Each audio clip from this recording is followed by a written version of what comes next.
कहानी की शुरुआत में हमें एक कॉफी शॉप के मैनेजर को दिखाया जाता है। यहाँ एक आदमी मैनेजर को 4 कैपेचिनो का ऑर्डर देता है। इस ऑर्डर को शॉप की एम्प्लॉय फ्रैन सुन लेती है। इधर फ्रैन को देखकर ऐसा लगता है कि उसकी आंखों में जलन हो रही है, इसलिए फ्रैन एक आई ड्रॉप निकालती है और उस आई ड्रॉप को आंख पे छिड़कने का नाटक करती है। दरअसल इस आई ड्रॉप में कोई और ही केमिकल था। फिर फ्रैन पीछे मुड़कर देखती है कि सभी अपने काम में बिजी हैं और कोई उसे नहीं देख रहा है। इस मौके का फायदा उठाकर फ्रैन उन चारों कॉफी में उस केमिकल को डाल देती है और उनको अच्छे से पैक करके उस आदमी को दे देती है। दरअसल ये आदमी एक ज्वेलरी शॉप का स्टाफ था। आगे फ्रैन वहीं सिगरेट पीने लगती है, पर शॉप में स्मोकिंग करना सख्त मना था, इसलिए फ्रैन अपना बैग लेकर बाहर निकलती है और बाहर आकर अपने कपड़े और लुक रास्ते में ही बदल लेती है, जिससे हमें समझ आता है कि फ्रैन अपनी आइडेंटिटी बदलकर उस शॉप में काम कर रही थी और असल में उसका पेशा कुछ और है। दूसरी तरफ वो ज्वेलरी शॉप का स्टाफ उन कॉफी को लेकर अपने ज्वेलरी शॉप में पहुंचता है। इधर फ्रैन भी अपना गेटअप बदलकर उस ज्वेलरी शॉप के बाहर खड़ी थी और उस स्टाफ को कॉफी बांटते हुए देख रही थी। वहीं दूसरी तरफ हम फ्रैन के हस्बैंड मैक्स और उसके साथी बॉबी को देखते हैं।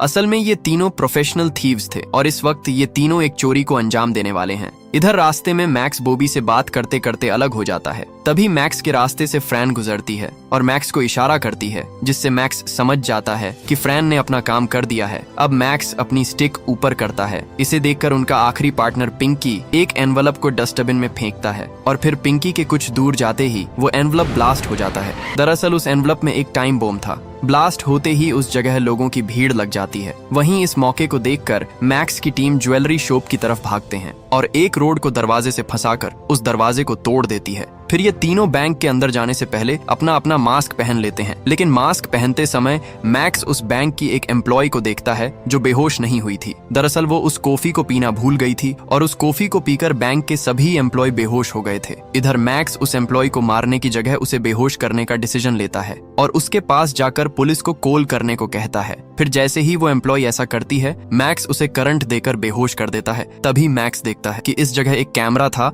जिसमें उसका फेस कैप्चर हो गया था। आगे मैक्स के साथी अंदर आकर ज्वेलरी शॉप के दरवाजे को फंसा देती हैं और शॉप के कांच को तोड़कर उससे ज्वेलरी अपने बैग में भरने लगते हैं। वहीं इस दौरान मैक्स सीसीटीवी फुटेज ढूंढने की कोशिश करता है, क्योंकि उसमें उसका चेहरा आ गया था जिससे कि वो फंस सकता था। काफी ढूंढने पर मैक्स को वहां सीसीटीवी फुटेज का कलेक्शन मिलता है। मैक्स रोड उठाकर उस सीसीटीवी कलेक्शन के ताले पर मारने लगता है, लेकिन वो ताला नहीं टूटता और तभी वहां पर पुलिस की सायरन की आवाज आने लगती है, जिसे सुनकर बॉबी मैक्स से यहाँ से निकलने को कहता है। तो मैक्स ना चाहकर भी इस पर मान जाता है और फिर ये तीनों उस शॉप से निकल जाते हैं। इसके बाद कहानी प्रेजेंट में शिफ्ट होती है। प्रेजेंट में मैक्स अपनी आइडेंटिटी बदलकर शिप के पुर्जे ठीक करने का काम करता था। तभी मैक्स से मिलने उसकी वाइफ फ्रैन और उनके नई शिप का नया कस्टमर सैम आता है। इधर सैम मैक्स से एक बोट खरीदना चाहता था। उस बोट के लिए वो मुंह मांगे पैसे देने का प्रॉमिस करता है, पर मैक्स कहता है तुम उसकी जगह कोई और बोट ले लो, क्योंकि वो बोट मेरी फेवरेट है। लेकिन सैम काफी जिद्दी आदमी था, वो अपना डिसीजन नहीं बदलता। जाते समय सैम मैक्स से कहता है मैं बहुत जल्द पैसे लेकर आऊंगा और तुम वो बोट तैयार करके मुझे ही बेचना। ऐसा बोलकर सैम वहां से चला जाता है। इसके बाद मैक्स अपनी उसी बोट से एक बैग निकालता है। तभी फ्रैन मैक्स को कुछ टार्ट सिखाती है और कहती है कि हम दोनों इस बोट से कहीं दूर जाने वाले हैं, जिसके बारे में तुमने किसी को नहीं बताया। तब मैक्स पास आकर कहता है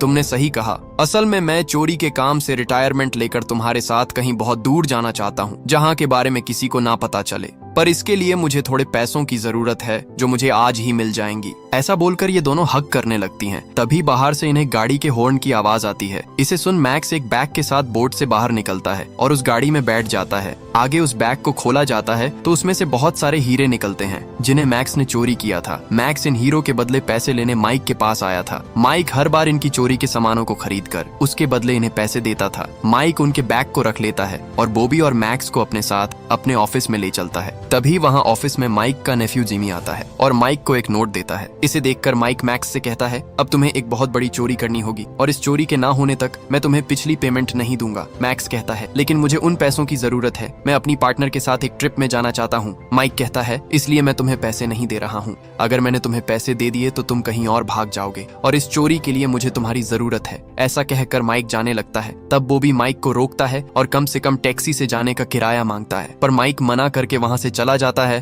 तब बॉबी फिर से माइक को रोकने की कोशिश करता है, पर माइक का बॉडीगार्ड बॉबी को आगे नहीं जाने देता। ये देखकर बॉबी उस बॉडीगार्ड को धक्का देता है और वो बॉडीगार्ड अपनी गन निकाल लेता है, पर बॉबी उसे पकड़कर उसकी गन कहीं और शूट कर देता है और उसका गला दबाकर उसे बेहोश कर देता है। फिर बॉबी दूसरे कमरे में जाकर अपना बैग ले लेता है। तभी उस कमरे में माइक का आदमी एंटर होता है, लेकिन बॉबी के पास उस बॉडीगार्ड की गन थी, जिससे डरकर माइक का आदमी अपनी गन रख देता है। पर तभी मैक्स कहता है वो बैग खाली है, उससे पहले ही हीरे निकाल दिए गए हैं। तो ये सुन बॉबी उस बैग को हिलाकर उसे फेंक देता है। आगे ये दोनों माइक के ऑफिस से जाने लगते हैं। तब माइक इनके पीछे आकर इन्हें कन्वेंस करने की कोशिश करता है कि इस चोरी के बाद उनके पास सब कुछ होगा, पर मैक्स साफ साफ मना करके वहाँ से चला जाता है। फिर बाहर आते ही माइक का नेफ्यू जिमी भी इनके पीछे पड़ जाता है। तब बॉबी जिमी को एक पंच मारता है, जिससे जिमी नीचे गिर जाता है। ये देखकर वहाँ पुलिस आने लगती है। तब मैक्स पीछे मुड़कर पिंकी से हर बार की तरह सिचुएशन संभालने को कहता है। पिंकी इधर न्यूज़पेपर पढ़ रहा था, पर मैक्स के कहने पर वो गाड़ी से अपना एक्सीडेंट कर लेता है। इसे देखकर पुलिस पिंकी को उठाने में बिजी हो जाती है। वहीं मैक्स और बॉबी वहाँ से चले जाते हैं। आगे मैक्स एक पार्क में बैठकर अपनी वाइफ और अपना नकली पासपोर्ट चेक करता है, जो उसने बॉबी को बनाने दिया था, और ये पासपोर्ट एकदम असली बने थे। पर बाहर जाने के लिए अब भी मैक्स के पास काफी कम पैसे थे, इसलिए मैक्स बॉबी को माइक को कॉल लगाने को बोलता है। फिर अगले सीन में उनके बुलाने पर माइक वहां आता है। मैक्स माइक से कहता है मैं ये चोरी करूंगा, लेकिन मेरी टीम के खर्चों के लिए तुम्हें मुझे पिछली चोरी के पैसे देने होंगे, और मुझे पता है कि तुम हमारे पिछले पैसे अपने साथ लाए हो। तो इसे सुन माइक मैक्स से इम्प्रेस होता है और उनके पिछली चोरी के पैसे देकर उन्हें प्लान बताकर कहता है तुम्हें एक एरोप्लेन से गोल्ड की चोरी करनी होगी, और इस चोरी में जिमी भी तुम्हारे साथ रहकर तुम पर नजर रखेगा कि कहीं तुम सारे गोल्ड लेकर न भाग जाओ। तब मैक्स इस पर मान जाता है। अगले सीन में हम फ्रैंक को एक पब में देखते हैं। फ्रैंक एक एयरपोर्ट सिक्योरिटी ऑफिसर बेटी के सामने ड्रिंक करती है। तभी वहाँ पर एक बूढ़ा आदमी आता है। उस आदमी को देखकर फ्रैंक बेटी के पास जाकर उसे कहती है जो आदमी मेरे साइड में खड़ा है उसका बैच देखो, वो एक सीनियर ऑफिसर है, उसने मुझे देख लिया है, मतलब अब मेरी पुलिस की जॉब जाने वाली है। ऐसा बोलकर फ्रैंक चली जाती है। तब हमें पता चलता है कि दरअसल ये सब मैक्स का नाटक था और वही वो सीनियर ऑफिसर बन के गया था। मैक्स बाहर आकर जिम्मी से कहता है उस लड़की का नाम बेटी क्राफ्ट है,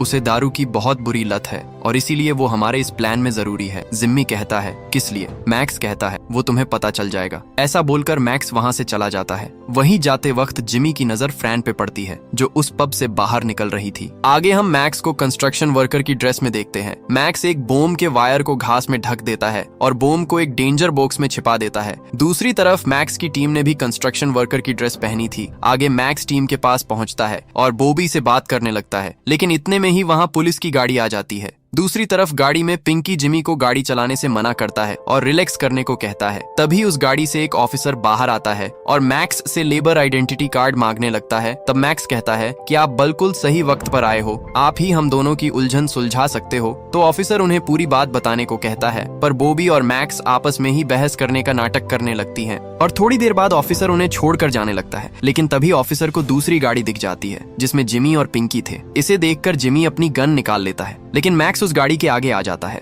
वहीं पीछे बॉबी जिमी को गन वापस रखने को कहता है, तो जिमी उसका कहना मान लेता है। फिर बॉबी अपना फोन निकालकर मैक्स से कहता है तुम्हारे लिए अर्जेंट फोन है। तो मैक्स वापस आता है और फिर वो ऑफिसर वहाँ से चला जाता है। आगे गाड़ी में वापस आकर मैक्स जिमी को बहुत डांट लगाता है, क्योंकि उसके बेवकूफी के कारण आज वो मरते मरते बचे। मैक्स पिंकी को इस गाड़ी को जलाने का ऑर्डर देता है, क्योंकि ये गाड़ी पुलिस के नजरों में आ गई है, और इसके बाद ये सब यहाँ से चले जाते हैं। फिर अगले सीन में जिमी खुद की गलती पर बहुत माफी मांगता है और कहता है कि अब से मैं कोई गलती नहीं करूंगा, पर मैक्स उसका विश्वास नहीं करता। तभी उस जगह पर एक फोन कॉल आता है जिसे पिंकी रिसीव करता है। इस कॉल के बाद पिंकी मैक्स से कहता है पुलिस को वो गाड़ी मिल गई है। मैक्स कहता है लेकिन उसे तो तुमने जला दी थी ना। पिंकी कहता है कि मैं जलाने वाला था, लेकिन मैं भूल गया। मैक्स कहता है क्या तुमने गाड़ी से सारे सामान हटा दिए थे? पिंकी कहता है हाँ, लेकिन मैं बस क्लिप बोर्ड हटाना भूल गया था। इसे सुनते ही मैक्स परेशान हो जाता है। जिमी कहता है ये क्लिप बोर्ड क्या है? बॉबी बताता है उसी में सारा प्लान लिखा हुआ था और अब तक वो पुलिस के हाथ लग गया होगा, जिसका मतलब हम चोरी नहीं कर सकते। ऐसा बोलकर बॉबी अपना सामान लेकर गैराज से बाहर निकलता है। वहीं जिमी भी उसी के साथ इस प्लान को छोड़ देता है। इधर मैक्स और पिंकी बाहर आकर उन दोनों को रोकने की कोशिश करते हैं,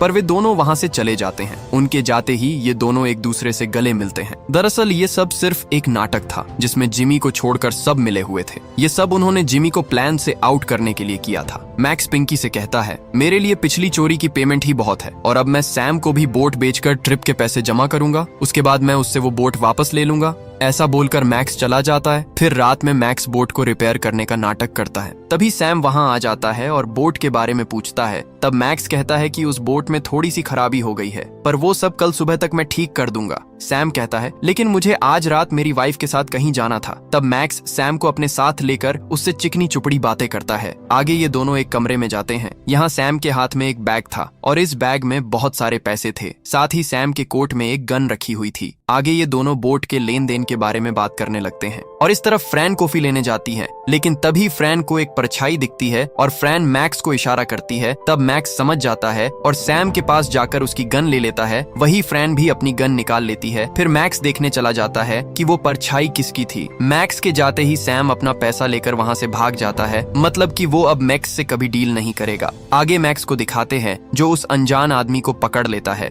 पर ये आदमी असल में जिमी था। जिमी बताता है मैं इधर अपने प्लान की कॉपी लेने आया हूँ। इसे सुन मैक्स जिमी को अपने कमरे में लाकर वो कॉपी ढूंढने को कहता है, पर जिमी कॉपी ढूंढने की जगह इसकी वाइफ के बारे में उल्टी सीधी बातें करने लगता है और मैक्स से कहता है तुम्हें इतनी सुंदर वाइफ कैसे मिल गई। ये सुनते ही मैक्स जिमी को पटक देता है और एक रोड उठाकर उसे मारने ही वाला होता है कि तभी फ्रैन उसे रोक लेती है। इधर जिमी की नजर मैक्स के सामानों पर जाती है, जिससे उसे पता चल जाता है कि मैक्स कहीं जाने वाला था। जिमी उठकर कहता है तुम्हें कोई दूसरा प्लान बनाकर चोरी करनी पड़ेगी, तुम अब कहीं नहीं भाग सकते, हमारे लोग तुम्हें कहीं ना कहीं से ढूंढ ही लेंगे। ऐसा कहकर जिमी वहाँ से चला जाता है। अगले दिन मैक्स जिमी को छोड़कर अपनी टीम के बाकी लोगों को डिस्कस करने बुलाता है और कल रात की सारी घटना बताता है। इसे सुन बॉबी शॉक होता है और प्लान की बुक दिखाकर कहता है ये बुक तो मैं लेकर गया था, फिर वो तुम्हारे पास क्यों आया। तभी फ्रैन कहती है कि वो मेरे लिए आया था। तो इसे सुन मैक्स हैरान होता है और तभी मैक्स को एक आइडिया आता है कि वो फ्रैन को जिमी के घर भेजेगा और उसे अपने जाल में फंसाएगा।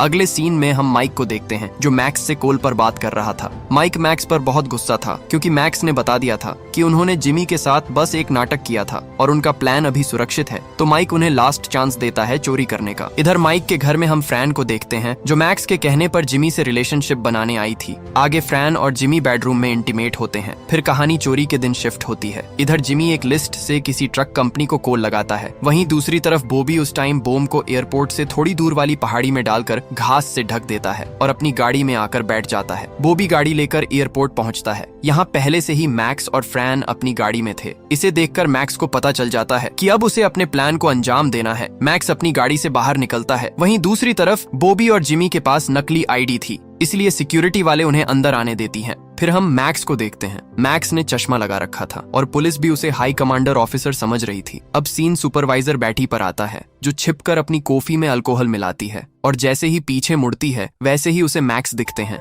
बैठी मैक्स को एक सुपीरियर ऑफिसर समझ रही थी, इसलिए बैठी घबरा जाती है और विनती करती है कि प्लीज मुझे फायर मत करो। तो मैक्स बैटी को थोड़े दूर ले जाकर कहता है मैं तुम पर आज की ड्यूटी नहीं छोड़ सकता। अगर तुम प्रॉमिस करती हो कि तुम दोबारा से अल्कोहल नहीं करोगी तो मैं तुम्हें आधे घंटे बाद तुम्हारी चाबी वापस दे दूंगा, तब तक तुम दूसरे ब्लॉक में जाकर रहो। ऐसा कहकर मैक्स बैटी से सिक्योरिटी रूम की चाबी ले लेता है और वहां से थोड़ी दूर जाकर एक टूल बॉक्स को उठा लेता है। ये टूल बॉक्स यहाँ पिंकी ने रखा था। टूल बॉक्स लेकर मैक्स कंट्रोल रूम के अंदर जाता है और सिक्योरिटी गार्ड से बैठी के बारे में पूछता है। सिक्योरिटी कहता है कि वो कॉफी पीने गई है। मैक्स कहता है ब्रेक के लिए ये अच्छा टाइम है, तुम्हें कोई एतराज तो नहीं होगा अगर मैं इस बॉक्स को 3 मिनट के लिए यहाँ रख दूं। ऑफिसर कहता है नहीं। तो ये सुन मैक्स वहाँ से निकलकर स्टेशन के कॉफी स्टॉल में पहुँचता है और बिग साइज कॉफी कप मांगता है। फिर जब मैक्स कप में कॉफी भर रहा होता है तभी उसकी नजर एक छोटे से पाउच में जाती है। इसमें मैक्स कुछ भरने लगता है। वहीं इधर जिमी और बॉबी अपनी गाड़ी को कंट्रोल रूम के पास ले आती हैं। आगे मैक्स कंट्रोल रूम से अपना टूल बॉक्स उठाता है और उसी रूम के दूसरे सेक्शन में जाता है। इधर दूसरा ऑफिसर मैक्स से बात करने लगता है और बातों ही बातों में मैक्स अपनी कॉफी में से वही वाला पाउच निकालता है। इस पाउच में मैक्स ने एक मिनी गन रखी थी। इस गन को लोड करके मैक्स सिक्योरिटी ऑफिसर पर तान देता है। इधर ऑफिसर हाथ खड़े करते हुए अलार्म सिस्टम ऑन करने ही वाला होता है, पर तभी मैक्स उसे रोक लेता है और मार मार कर बेहोश कर देता है। तभी वहाँ पर पिंकी आ जाता है। पिंकी के हाथों में टूल बॉक्स था। वो टूल बॉक्स पिंकी मैक्स को दे देता है। मैक्स इससे एक गन निकालता है और बॉक्स लेकर चला जाता है।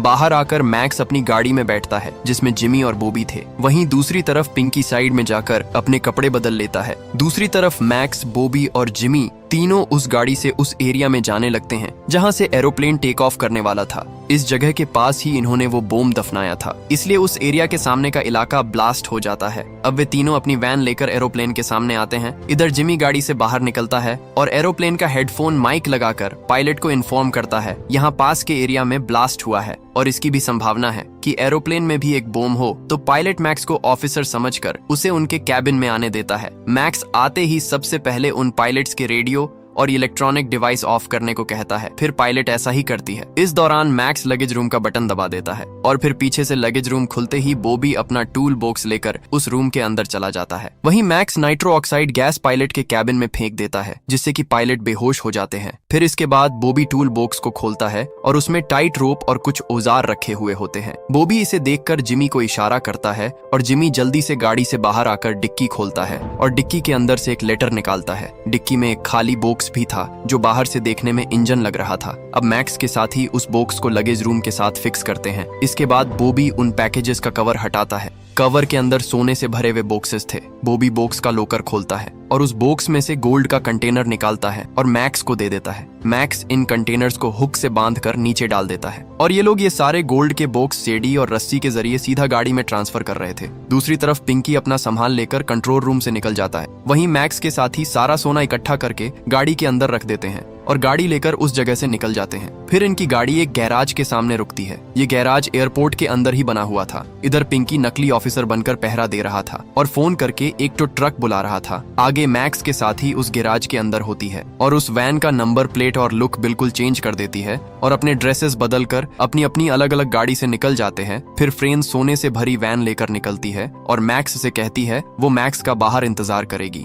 ऐसा कहकर फ्रेन चली जाती है। अब इस गैरेज में बस मैक्स और जिमी ही बचे होते हैं। मैक्स जैसे ही पलटता है जिमी उसे मारकर बेहोश कर देता है। आगे जिमी वहां से निकल जाता है और गैरेज का शटर बंद कर देता है। आगे जिमी फ्रैन के पास जाता है। फ्रैन उसका यही इंतजार कर रही थी। तभी उनकी गाड़ी के पास एक पुलिस की गाड़ी आती है। उसमें एक ऑफिसर निकलता है। ऑफिसर उन पर गन तान कर उन्हें वैन खोलने को कहता है तो फ्रैन वैन खोलती है, लेकिन पुलिस वाले को उसमें सिर्फ ट्रैक्टर का इंजन दिखता है, पर इंजन के अंदर ही सारा सोना था। ये उस पुलिस ऑफिसर को नहीं पाता था। इधर फ्रेन कहती है हमें इस इंजन का ऑर्डर मिला था, इसी लेने इधर एक टो ट्रक आने वाली थी, हम उसी का वेट कर रहे हैं। तब इधर पुलिस वाला पीछे एक टो ट्रक देखता है और वहां से चला जाता है। आगे उस वैन को टो ट्रक में चढ़ाया जाता है और ये लोग टो ट्रक के ऊपर सारा सोना लेकर पुलिस वालों के सामने से चले जाते हैं। तभी उधर मैक्स होश में आता है। मैक्स वहीं पड़े कपड़े पहनकर पीछे वाले दरवाजे से निकल जाता है। फिर कहानी रात में शिफ्ट होती है और हम जिमी और फ्रैन को देखते हैं। यहाँ हमें पता चलता है कि फ्रैन को बहुत बुरा लगा था जब मैक्स ने उसे अपने फायदे के लिए जिमी से फिजिकल रिलेशनशिप बनाने को भेजा था, इसलिए अब फ्रैन परमानेंटली जिमी के साथ ही मिल गई थी।